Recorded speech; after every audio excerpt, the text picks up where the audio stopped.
हमारे जीवन में कुछ हालात ऐसे होते हैं जिन्हें बदलने के लिए हम कुछ कर सकते हैं।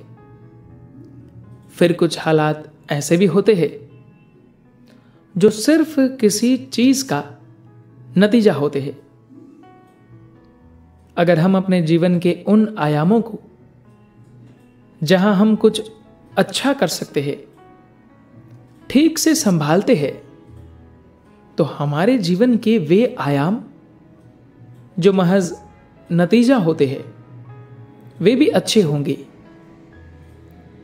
अगर हम अपने जीवन के क्रियात्मक रूप यानी साधना को ठीक से नहीं संभाल पाते तो हमारे जीवन का नतीजे वाला पहलू बहुत अच्छा नहीं होगा।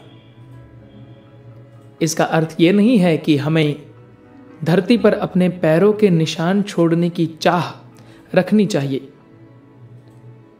जो लोग अपने पद चिन्ह छोड़ने की कोशिश कर रहे थे, अगर वे ऐसा कर पाए तो यह जाहिर है कि वे कभी उड़ नहीं पाए। इसका मकसद अपने पैरों के निशान बनाना नहीं है। मैं जहां भी जाता हूं लोग मुझसे पूछते हैं, सद्गुरु क्या आप यहां ईशा योग केंद्र खोलेंगे? मैं उनसे कहता हूं, मैं रियल एस्टेट वाला आदमी नहीं हूं। मेरा रियल एस्टेट लोगों के दिलो दिमाग में है। हम हर किसी के मन, शरीर और दिल में योग केंद्र स्थापित करना चाहते हैं। ईशा योग केंद्र निश्चित रूप से दुनिया में इस तरह से बढ़ रहा है, यह लोगों के दिलो दिमाग में बढ़ रहा है। भौगोलिक स्थान नहीं बल्कि इंसानों को योग का केंद्र बनना चाहिए। इस संदर्भ में यह एक महत्वपूर्ण महीना है क्योंकि खास तौर पर उत्तरी गोलार्ध में एक तरह की जड़ता या निष्क्रियता प्रकृति में और ऊर्जा के काम करने के तरीके में आ जाती है। इस समय प्रकृति की मदद से स्थिर हुआ जा सकता है। यह चरण शिव के लिए महत्वपूर्ण है। शिव को उनके नृत्य के लिए तो जाना जाता ही है, मगर वे अपनी स्थिरता के लिए अधिक जाने जाते हैं। यह समय उसी स्थिरता में मददगार होता है।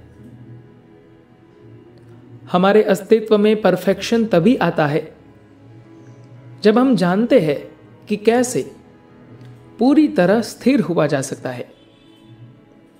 वरना आप नाच गा सकते हैं, यह बहुत अच्छी बात है, लेकिन कब तक? किसी भी क्रिया की एक समय सीमा होती है। सिर्फ स्थिरता में समय का आपके ऊपर कोई असर नहीं होता। ऐसा क्यों है? इसका पता लगाने के कई तरीके हैं। शिव का अर्थ है वह जो नहीं है, जो सदा के लिए स्थिर है, सदा शिव। शुरुआत में आप गतिहीन होते हुए अपने अंदर इस स्थिरता को ला सकते हैं। बाद में आप क्रिया की हलचल के बीच होते हुए भी पूरी तरह स्थिर हो सकते हैं। आपकी क्रिया आपकी स्थिरता की अभिव्यक्ति होगी, आपकी बाध्यता की नहीं। आप जो कुछ भी करेंगे वह इसी स्थिरता से पैदा होगी।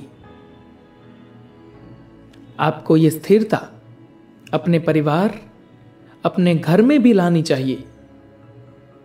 आपके बच्चों सहित जो कुछ भी स्थिरता वाली जगह में विकसित होता है उसके अंदर बिल्कुल अलग गुण होंगे।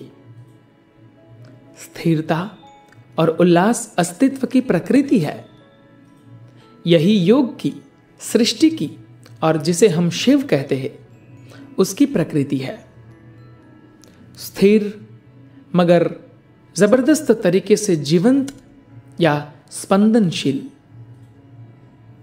एक तरह से आधुनिक विज्ञान भी यह समझने लगा है कि सृष्टि का सबसे जीवंत आयाम शून्यता है।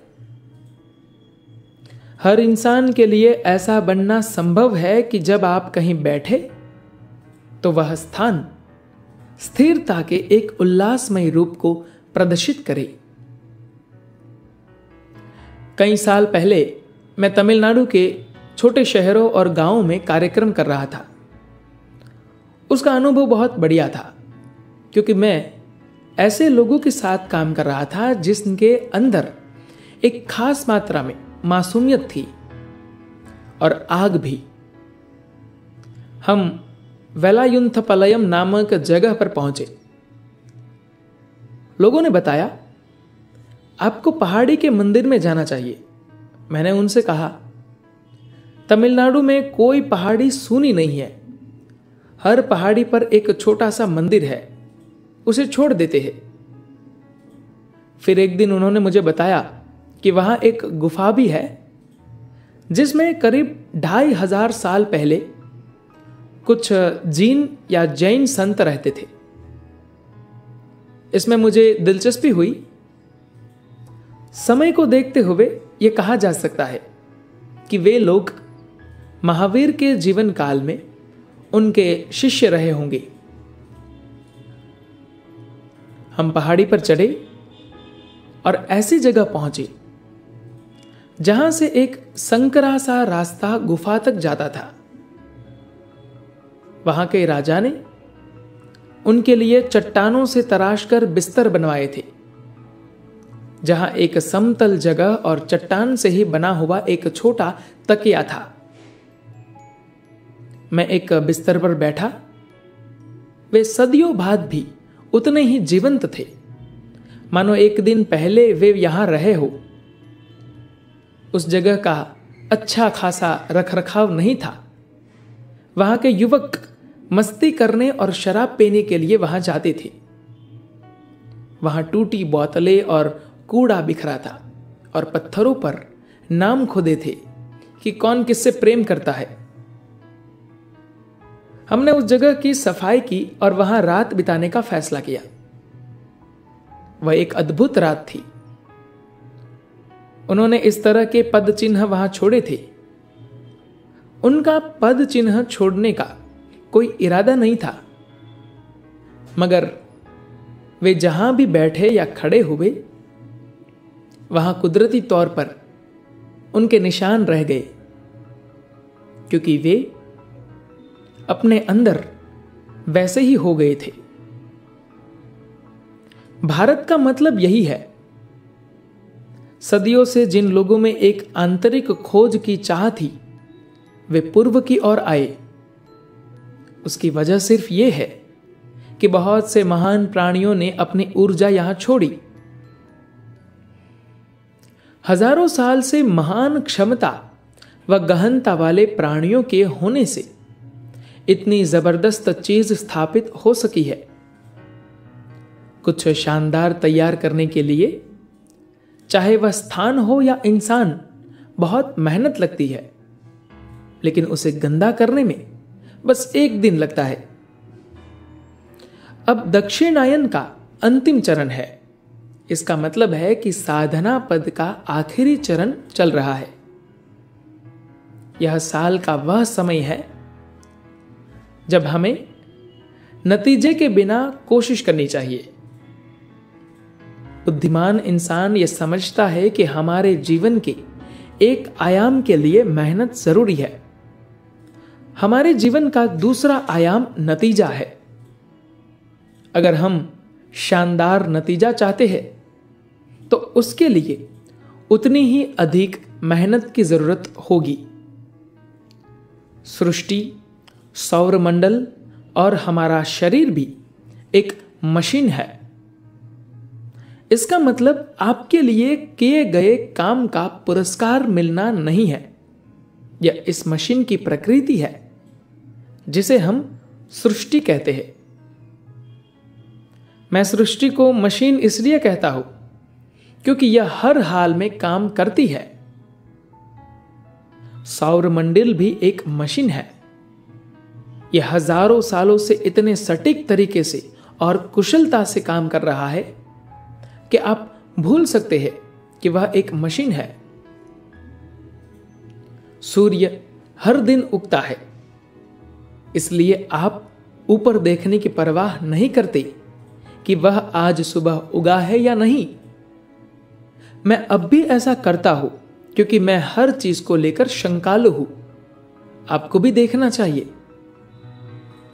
अगर आप एक खास स्तर पर आकर अपने आसपास घटित होने वाली चीजों को ध्यानपूर्वक देखते हैं तो आप न सिर्फ बाहरी तौर पर बल्कि आंतरिक तौर पर भी चौकस हो जाते हैं।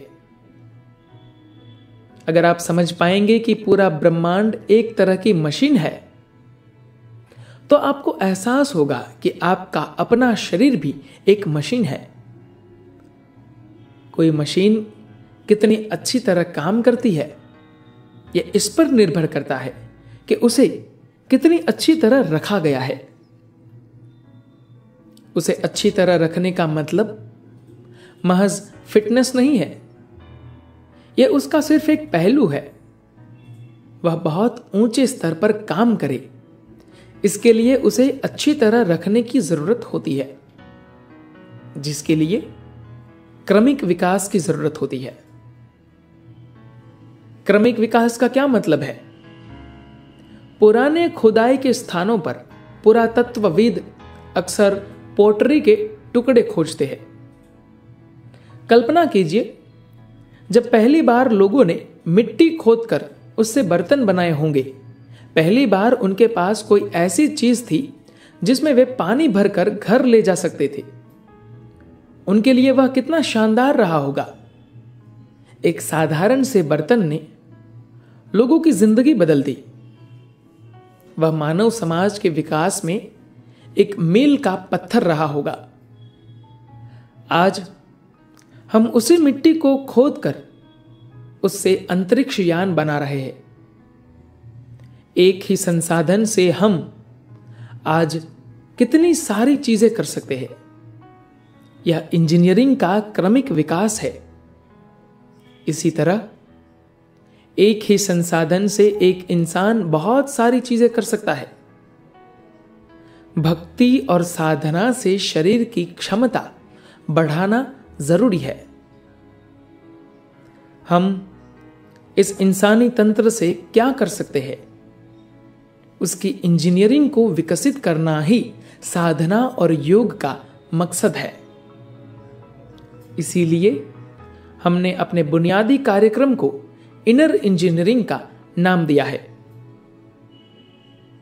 मानव तंत्र एक मशीन है। इनर इंजीनियरिंग का मतलब किसी इंसान को कार्य प्रणाली के अधिक उच्च स्तर तक विकसित करना है। आप खुद को ऐसी जगह पर पहुंचा सकते हैं जहां आप सृष्टि के स्रोत की तरह काम कर सके। जब आप शिव कहे तो आपको ऊपर न देखना पड़े। जब आप शिव कहेंगे तो कुदरती तौर पर आपकी आंखें बंद हो जाएंगी, क्योंकि वह आपके अंदर ही है।